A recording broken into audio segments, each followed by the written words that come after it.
কেউ সুখে নাই, সবার কাছে সুখের উপকরণ আছে।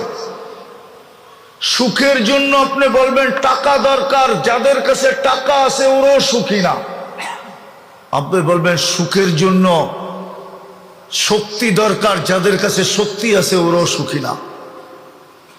আপনি বলবেন সুখের জন্য আধিপত্য দরকার, যাদের ক্ষমতা যাদের কাছে আছে ওরাও সুখী না।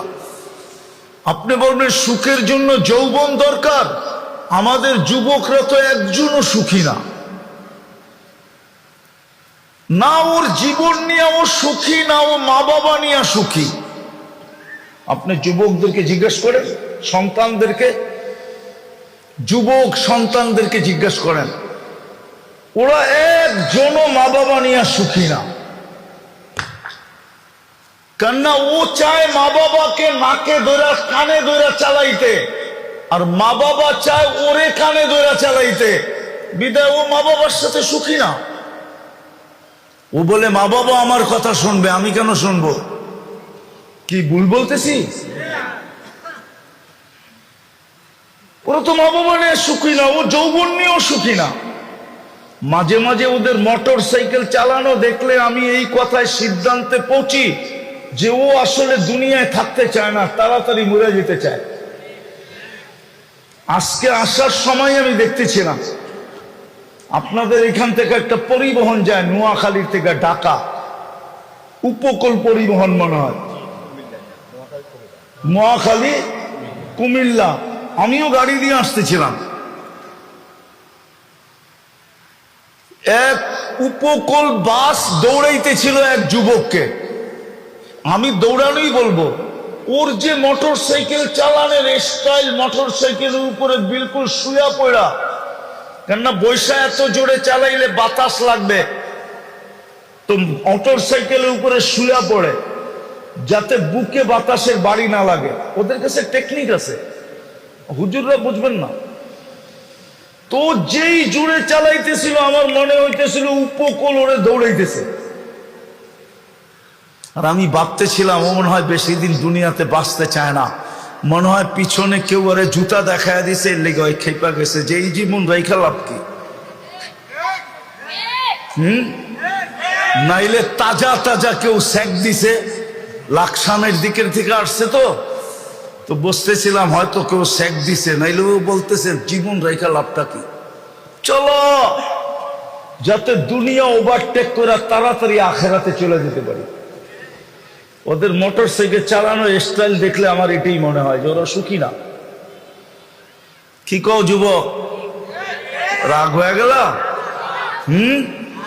আর পিছে কেউ থাকলে তো কোনো কথাই নেই, ফুল চার্জার, পিছে যদি চার্জার থাকে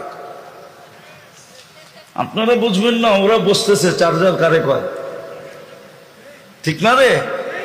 হায় হায় হায়, কেন যুবক যৌবন নিয়ে কেন সুখী না? সন্তান মা বাবা নিয়ে কেন সুখী না? মা বাবা সন্তান নিয়ে কেন সুখী না? টাকাওয়ালা টাকা নিয়ে কেন সুখী না?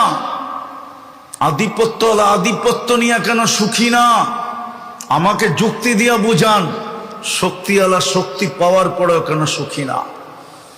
ক্ষমতাধররা ক্ষমতা পাওয়ার পরেও কেন সুখী না? একজনও সুখী না। ওদের চেহারা দেখলে বোঝা যায় ওরা হ্যাপি না। পদালা পদ পাওয়ার পরেও হ্যাপি না, দুঃখী কেন? কেননা সুখী হওয়ার জন্য যেটা দরকার ওটা তো কারো কাছে নাই। যদিও আল্লাহ আমাদেরকে কোলে বসায় দিয়েছিলেন, কোলে, আমি লম্বা করব না, আমার স্বাস্থ্য লম্বা করার অনুমতি দেয় না। আমি এই মাঠে আরো 2 বার আসছি, আমি জানতাম না যে আমি এখানে আসতেছি। আমি যখন ওই ব্রিজ পাড়ে এদিকে টান নিছি গাড়ি, তখন বুঝছি যে আমি তো 2 বার আসছি। যদি ব্রিজের ওই মাথায়ও জানতাম তো আমি গাড়ি ঘুরে চলে যেতাম। হুজুর আবার চেতা যেতেছে না, আমি আবার 2 বার এসে গেছি।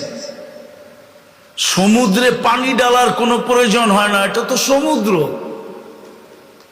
সমস্ত বড় বড় আলেমদের ঘাঁটি, যেখানে কেউ যায় না ওইখানে আমরা গেলে কিছু কাজ হবে। ফেনুয়া তো আলেমদের ঘাঁটি। এটার মাটির থেকে এলেমের ঘ্রাণ আসে। এটার মাটির নিচে যারা শুয়ে আছে সব এলেমের মহাসমুদ্ররা শুয়ে আছে। এইখানে আসা টাইম লস করা, আর কিছু না আমার কাছে এটা। এজন্য আমি নোয়াখালী কোনো প্রোগ্রাম নেই না, এই কারণেই নেই না যে নোয়াখালী হলো আলেমদের ঘাঁটি, সমুদ্র।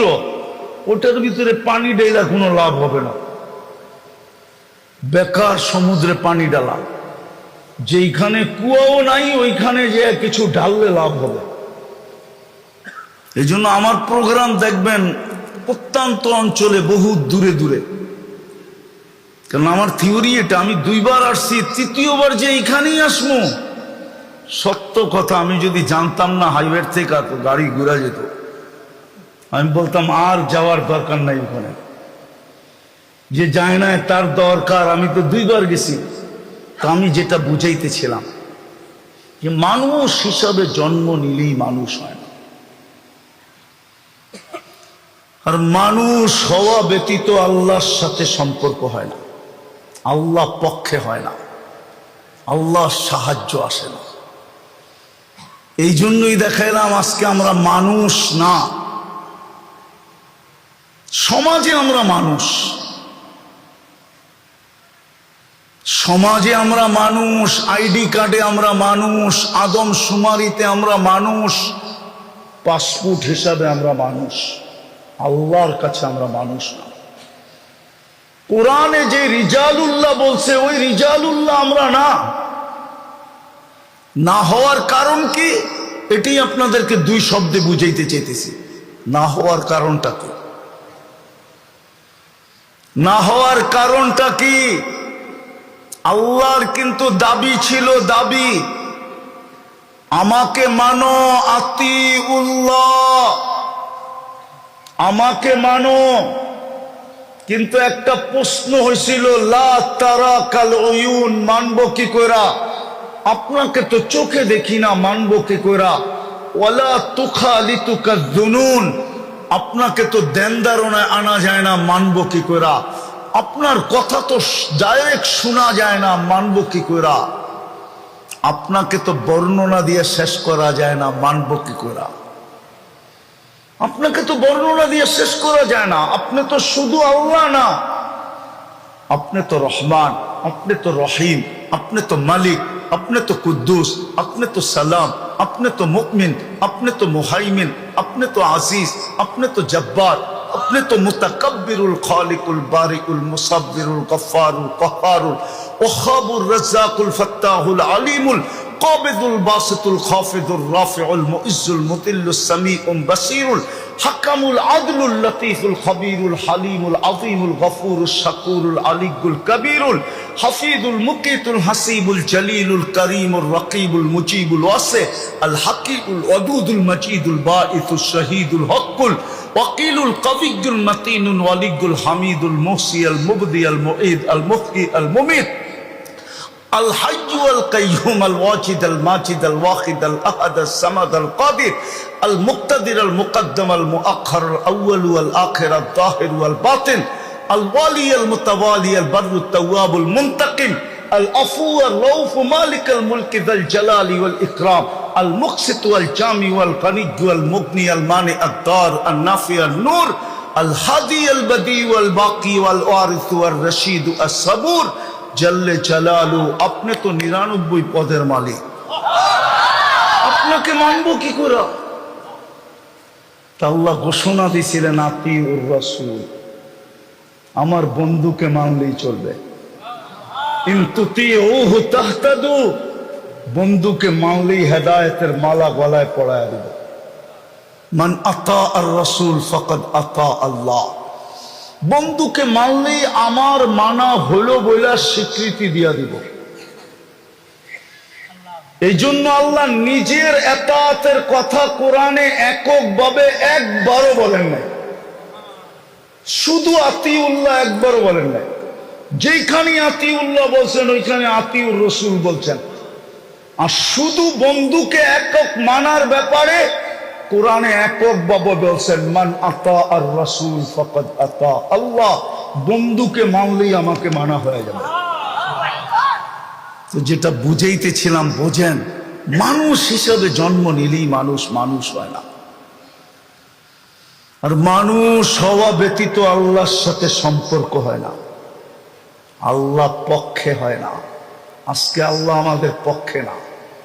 পক্ষে যদি হইতো তাহলে রমজানে তো 2.5 কোটি মুসলমান 2 হেরেমের ভিতরে, মক্কা মদিনা হেরেম, বাইতুল্লাহর ছায়ায় কান্তে